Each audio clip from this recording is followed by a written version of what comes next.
did not expect this many people here this morning, most especially because of all the traveling, everything that we've been doing here in South Carolina. You know, I thought the crowd would have been much lighter, but it showed me that you are interested in the work of the church here in South Carolina. And as I always say, that it's up to the lay people to make a difference in the life of our church.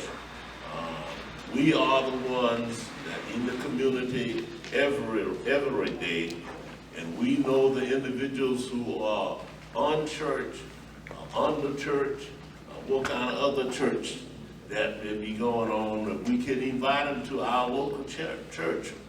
And hopefully once we invite them and they join our church, we are there to make sure that they stay with us. You know, in Orangeburg, we have two universities there, Claflin and South Carolina State University.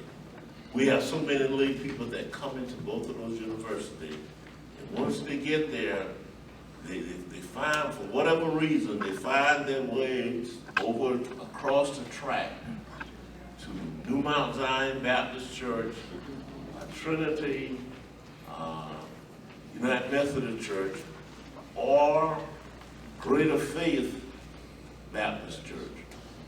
And I can't figure out why, if they can find their way to Trinity or either New Mount Zion, they can go a little further and find Williams Chapel. So we need to make our presence known to the university, to our students.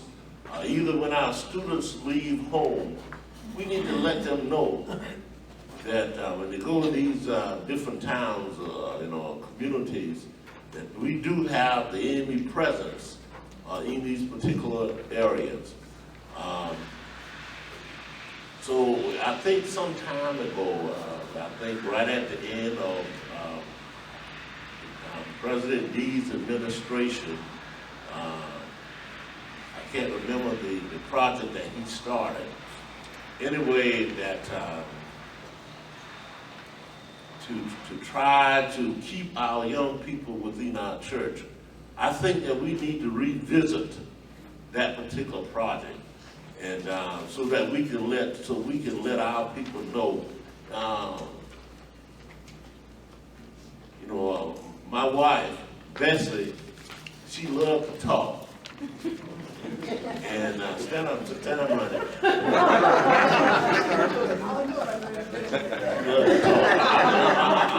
I'm telling you, if you got a student that's coming to Orangeburg, tell them to get in touch with her. Oh, yeah.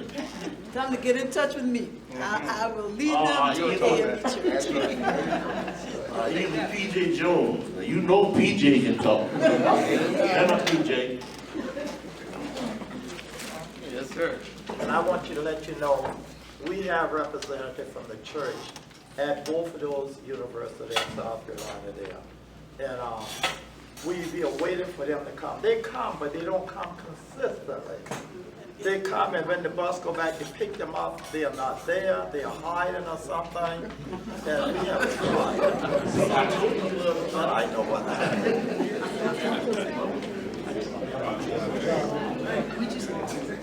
President Cleckley and members, I also want to lift up our YAR, Jamisha Williams, who developed a great program for students going off to college. But seemingly sometimes we don't want to work the program. We have a vehicle in place. All we got to do is work it. If we will implement that program, the AME Church will be visible. But you know what? We got to work it. We got to be willing to put ourselves out there. We can't just say they won't come. We got to make it inviting for them. We got to entice them some. And I'm going to tell this, and I'll hurry up. sit down. When I was away in school, I went to school in the Piedmont area, Gaffney. There were very little AME churches there. But that Baptist church was there to get us every Sunday morning. They fed us, and if there were afternoon services, they were there to pick us up again. If we needed anything during the week, they put us in contact with someone so that they could make sure that we were cared for.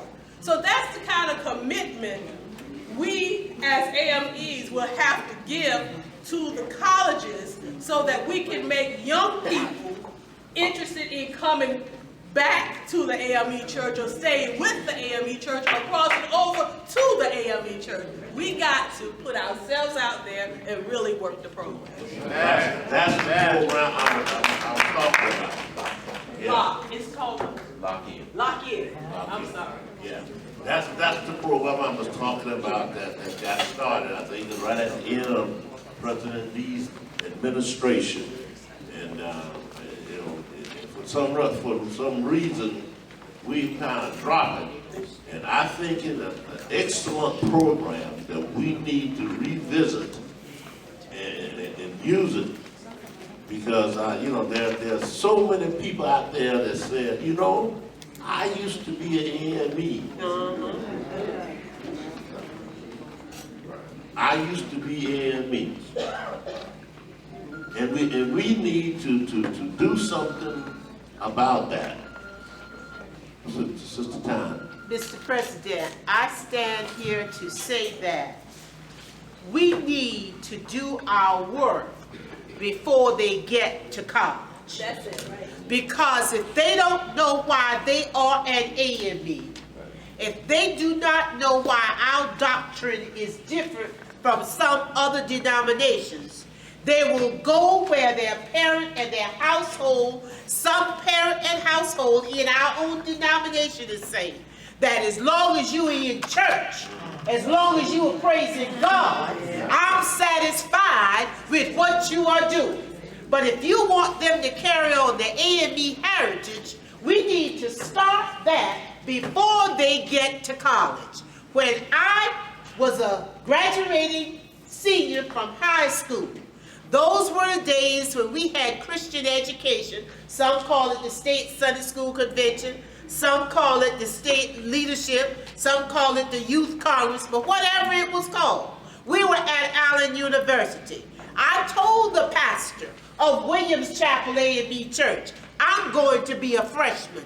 He said, get a group, I'll pick you up. I became the president of the Richard Allen Club at South Carolina State University, where I did my undergraduate degree.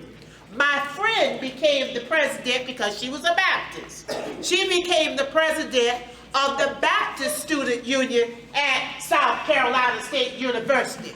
But she called me some years ago and said, ML, that's what they called me on campus, ML, because of your leadership, guess what I am now? I am an AME pastor.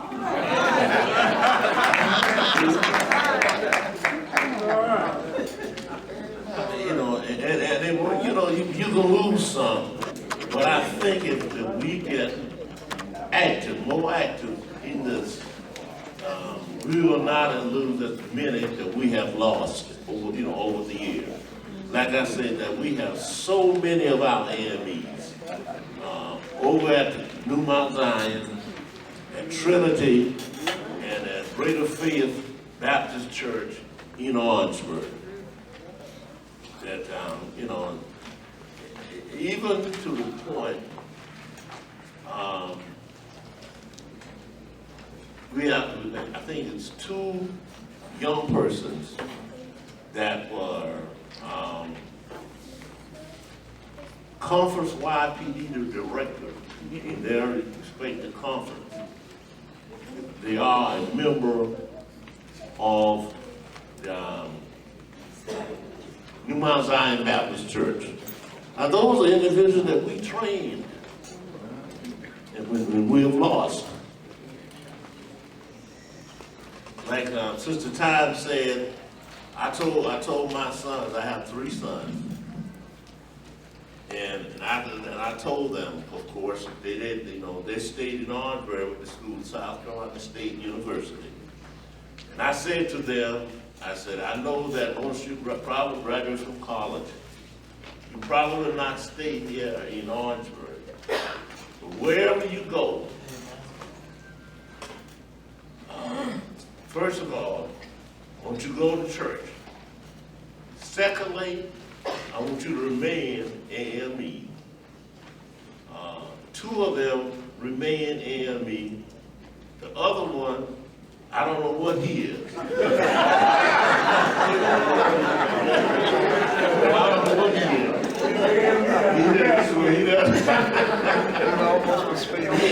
He's still looking, trying to find himself, you know, but he's a good kid.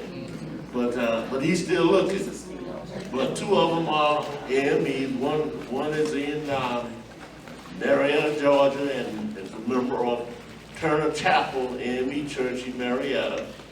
And the other one lives in Columbia, and he is a member of Adams Northeast. And he's active with the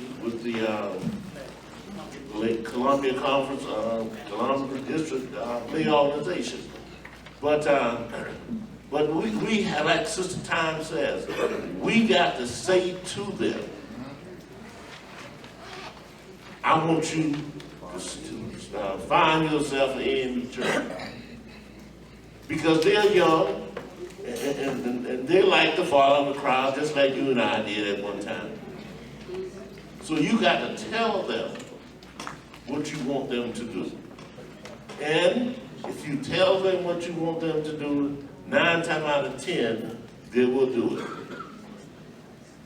So that's my spiel for this morning, is encouraging our people, our young kids, when they go off to school, let us remain AMEs.